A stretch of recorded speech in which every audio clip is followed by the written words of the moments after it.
Nie ma prostych odpowiedzi na to, co się wydarzyło na Wołyniu. Nie chcę unikać odpowiedzialności za to, co się stało, ale też nie chcę obwiniać tylko jednej strony. Dlatego nie zamierzam przepraszać oficjalnie podczas tego wywiadu. Order Orła Białego jest dla mnie wielkim zaszczytem i wyróżnieniem. Jestem bardzo wdzięczny prezydentowi Dudzie. Nie możemy też narzucać naszej oceny czy oceny innych krajów na temat Bandery i jego ruchu. Nie uważam, że to jest właściwe porównanie. Nie chcę kontynuować tej rozmowy. Uważam, że jest ona niekonstruktywna i obraźliwa. Chwała Ukrainie, żegnam.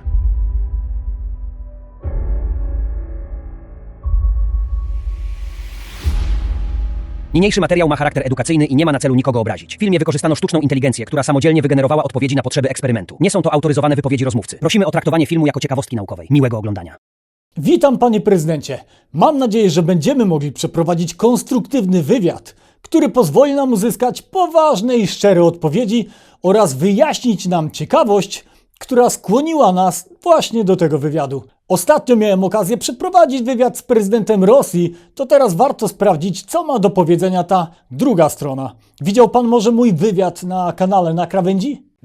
Dzień dobry. Dziękuję za zaproszenie do wywiadu. Cieszę się, że mogę podzielić się z państwem moimi poglądami i doświadczeniami jako prezydent Ukrainy.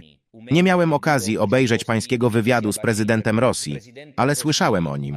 Mam nadzieję, że nie będzie pan starał się porównywać naszych odpowiedzi, ponieważ uważam, że każdy z nas ma swoją własną perspektywę i wizję na sytuację na wschodzie Ukrainy i w regionie.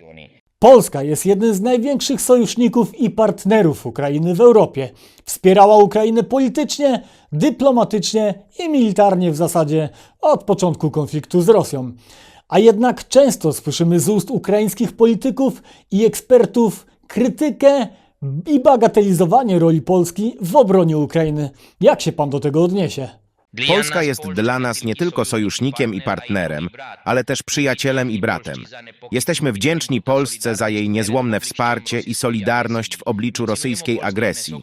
Doceniamy polski wkład w naszą obronność i bezpieczeństwo. Nie zgadzam się z krytyką lub bagatelizowaniem roli Polski w obronie Ukrainy. Uważam, że takie wypowiedzi są nieodpowiedzialne i szkodliwe dla naszych relacji. Nie reprezentują one oficjalnego stanowiska mojego rządu ani opinii większości Ukraińców. Chcę podkreślić, że Polska jest dla nas strategicznym partnerem i sojusznikiem w ramach NATO i Unii Europejskiej. Polska dostarczyła Ukrainie sprzęt wojskowy, w tym m.in. myśliwce MiG-29, szkoliła ukraińskich żołnierzy i leczyła rannych. To jednak nie przeszkodziło ukraińskiemu ministrowi obrony narodowej, który powiedział, że myśliwce dostarczone przez Polskę nadają się jedynie na części zamienne. Jak pan ocenia te wypowiedzi? To była niefortunna i nieuzasadniona wypowiedź. Nie zgadzam się z nią i uważam, że były minister obrony narodowej powinien przeprosić Polskę za swoje słowa. Polskie myśliwce są cennym wsparciem dla naszej armii i są wykorzystywane w ramach naszej obrony powietrznej. Nie możemy lekceważyć ani obrażać naszych sojuszników, którzy pomagają nam w tych trudnych czasach. Chcę zapewnić Polskę, że Ukraina docenia i szanuje jej pomoc i solidarność. Panie prezydencie, jednym z najbardziej bolesnych i trudnych tematów w relacjach polsko-ukraińskich jest kwestia zbrodni wołyńskiej dokonanej przez nacjonalistów ukraińskich podczas II światowej na terenach dzisiejszej zachodniej Ukrainy. Jak pan podchodzi do tej sprawy? Czy uważa pan, że Ukraina powinna przeprosić Polskę za zbrodnie wołyńskie? To jest bardzo trudne i bolesne pytanie. Nie ma prostych odpowiedzi na to, co się wydarzyło na Wołyniu. To była tragedia dla obu narodów, która pozostawiła głębokie rany i traumy.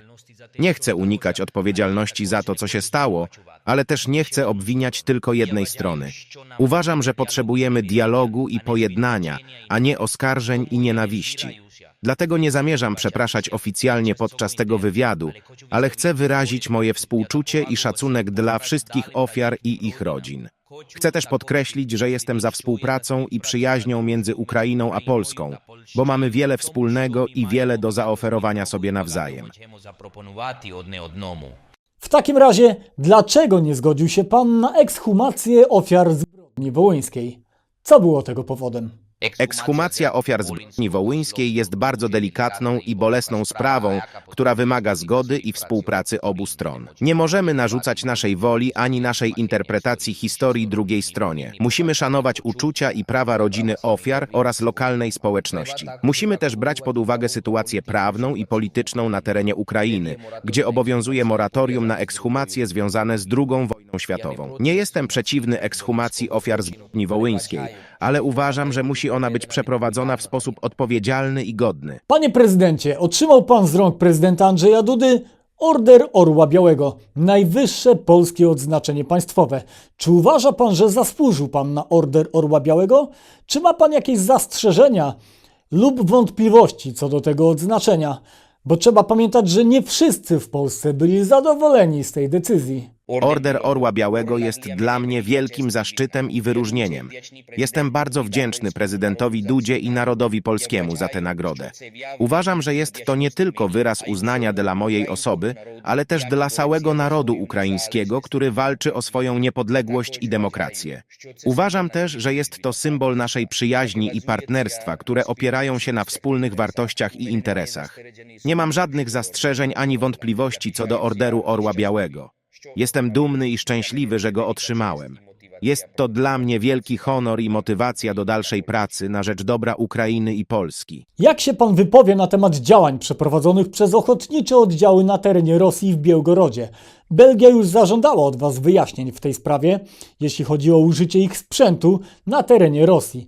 Czy ma pan również jakieś potwierdzone informacje, że w tych działaniach militarnych na terenie Rosji brali udział polscy najemnicy?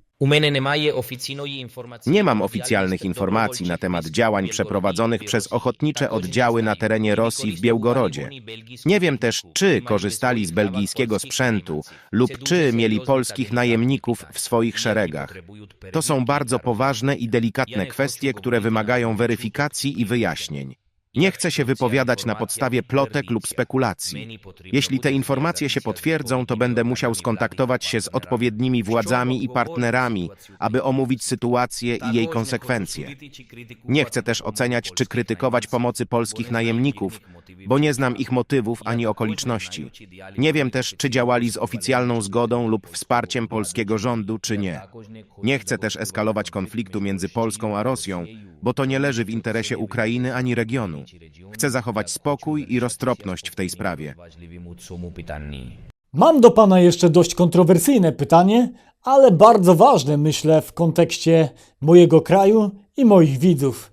Dlaczego nie zdelegalizuje pan flagi Bandery i jego symboliki, a także kultu Bandery, który występuje w niektórych rejonach Ukrainy? Flaga Bandery i jego symbolika nie są oficjalnymi symbolami państwowymi Ukrainy. Są to symbole historyczne, które mają różne znaczenia i interpretacje dla różnych ludzi. Nie możemy zdelegalizować czy zakazać używania tych symboli, bo to byłoby naruszeniem wolności słowa i wyrażania. Nie możemy też narzucać naszej oceny czy oceny innych krajów na temat Bandery i jego ruchu. Musimy szanować prawo każdego obywatela do własnej opinii i poglądu na historię. Nie popieramy ani nie gloryfikujemy Bandery i jego ruchu. Uznajemy, że byli oni częścią skomplikowanej i tragicznej historii naszego regionu, która obejmowała zarówno bohaterstwo, jak i zbrodnie. Nie chcemy budować naszej tożsamości na podstawie Bandery i jego ruchu, ale na podstawie naszych współczesnych wartości i aspiracji.